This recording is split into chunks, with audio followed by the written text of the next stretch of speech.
Друзья, добрый день, встречайте нормальный Subaru Outback.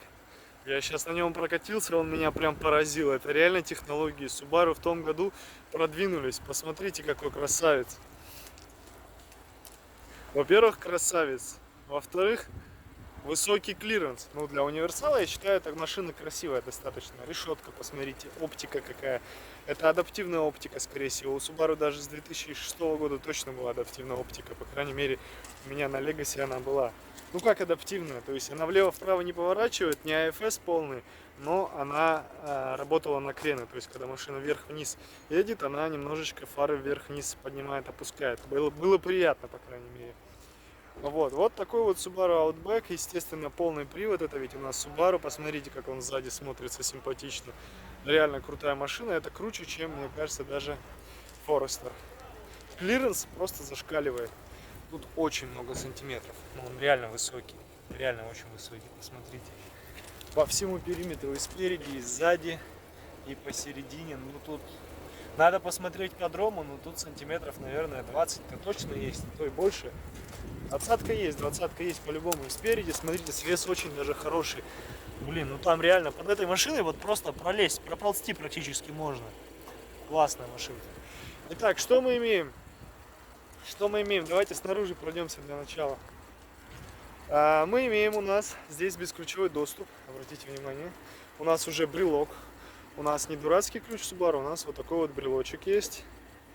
Вот, соответственно, это бесключевой доступ. Можно закрыть. Соответственно, можно машинку закрыть и открыть дистанционно. Дальше. Ручник меня поразил. Здесь электронный ручник, друзья. Вы представляете?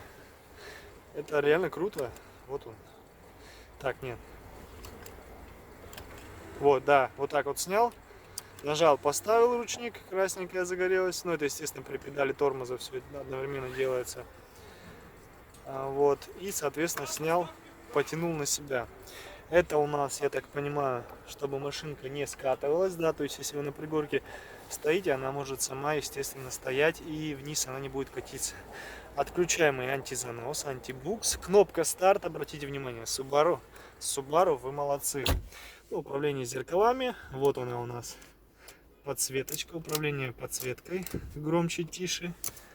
Такая симпатичная, но сейчас не видно, потому что светло слишком. Да, у машины пробег 82. Обратите внимание, какой тахометр симпатичный. Subaru прям сделала очень даже интересно. Так, а что же вот это такое? Километры на литр. Ну это, я так понимаю, расход. Это в пути, видимо, он будет показывать расход, да, километры на литр. То есть можно сразу ехать и смотреть, насколько активно вы используете бензин. У нас есть память сидений, на секундочку. Руль у нас, к сожалению, механический, но зато есть память сидений. Да, и она работает. Даже тут ездили какие-то японцы огромные, если честно. Мне как-то даже далековато. Вот, далее, так как у нас кожа, у нас здесь есть подогрев. У нас здесь есть также управление коробкой в автоматическом режиме. Ну, то есть можно в спорт режим включить и поставить, переключать коробочку. Вот, так, дальше что у нас здесь? Климат-контроль. Вот такая вот ниша, это воздухозаборнички, тут мы все понимаем и так, да. Вот такой вот у нас бардачок. И обратите внимание на качество материалов. Я вам скажу, ребят, здесь очень все качественно сделано. Панель не трескается. Ну, здесь у нас стандартный дисплей Subaru, который показывает расход, время и температуру. Как бы ничего нового. Сиденья, посмотрите, какие качественные. Кожа прям бомба, я вам скажу, ребята. Кожа прям чуть ли не как в Majesty. Она не очень мягкая, она достаточно жесткая такая на ощупь. Но, мне кажется, за счет этого она такая износостойкая. Да, здесь в дверях кожа уже как бы вставки под дерево. Но вообще это не типично для Subaru. Здесь у нас подрулевые лепестки. То есть, что по поводу коробки касается, то есть, когда мы ставим ее в спорт режим, мы можем вот здесь вот так вот попереключать, соответственно, скорости. Вот. Подрулевые лепестки, это тоже супер. Блин, Subaru, вы меня удивляете. Я представляю, какой же Livork. Знаете, такую машину есть Subaru Livork. Это вроде как симбиоз Subaru Outback и Subaru Legacy. Так вот, Livork, мне кажется, еще круче, но он посвежее. Сзади, наконец-то, опять же, Subaru молодцы. я сел, там спереди было очень много места мне, прям очень много места, мне было даже далеко. И здесь я сел сзади, посмотрите, наконец-то, ну, колени мои не упираются, но, по крайней мере, у меня есть место. То есть, если бы я сел спереди адекватно, то мне бы здесь место было более чем. Вот этим они удивили меня, спасибо. Subaru, вы молодцы. Смотрите, вот такая вот кнопочка, только что обнаружил. Вот так вот нажимаем, и опускается сиденье. Офигенно. Ну, сзади особо смотреть нечего, кроме как воздухозаборников. На самом деле, да, здесь все просто. Это же у нас универсал. Это же у нас не спорткар, не бизнес-класс. И здесь вот так дернем за рычажок. И сразу же полезем, давайте в багажник, посмотрим, что у нас там по багажнику. Так, багажник открывается с кнопки, да, электрокнопочка, и посмотрите на это. Здесь просто гигантское количество места.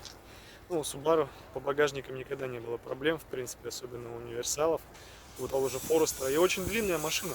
Вот так я начинаю, ну, здесь, ну, вот от края, наверное, до туда, ну, метра два вполне. То есть у меня до этого также была еще и импреза хэтчбэк, и места было гораздо меньше, она была уже. Вот эти вот, ну, задние лонжероны, они достаточно мешали на самом деле. То есть я кидал туда мотоцикл небольшой, вот, горный, и, соответственно, у меня она с трудом влазит. Сюда бы она залезла вообще без проблем.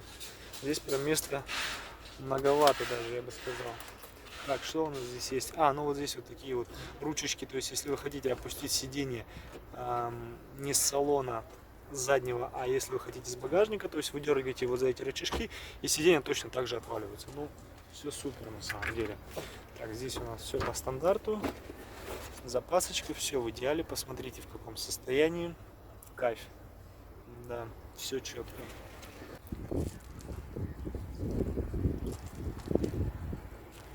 Кайф? Нравится? Как вам нравится, ребят? Так, по поводу цены, честно говоря, я на эту машину не помню, сколько у них ценник примерно. Но я, естественно, вам в описании обязательно под видео заглядывайте. Очень рекомендую заглядывать вам под видео. Я всегда скидываю примеры с ценами, с описанием, как бы, и с какими-то интересными моментами, с ссылочками на наши контакты и так далее. Вот здесь у нас, смотрите, у нас даже есть средняя поддержка спины, поясницы. Вот это да, в электронном формате я такого еще не видел.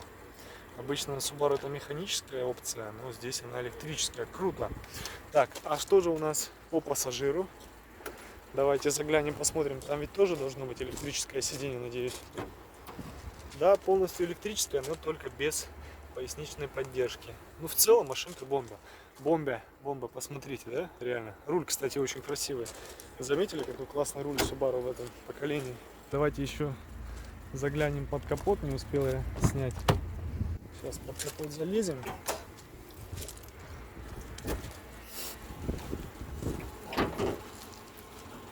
Оп. Здесь у нас EJ25, 2,5 литра моторчик стоит, все чисто, аккуратно. Вот такая вот машинка. Очень легко меняются свечи. Опять же, все говорят, вот на Subaru свечи не поменяешь. Вот они, раз-два цилиндра. Где у нас? Вот они, 3-4. Запросто. Вот рукой можно открутить, на самом деле, залезть. Здесь воздушный фильтр снять для удобства. Здесь аккумулятор снять. Все, свечи вообще меняются без проблем. ГРМ тоже очень легко меняется, не так дорого стоит. Там в десятку вы в общем уложитесь максимум. Сработает со всем остальным, с роликами.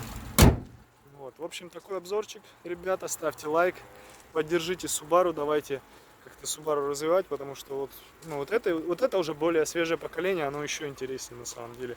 Меня реально удивила эта машина, не знаю как вас. Пишите в комментариях, удивила, не удивила вас эта Subaru. Все, всем пока, на связи.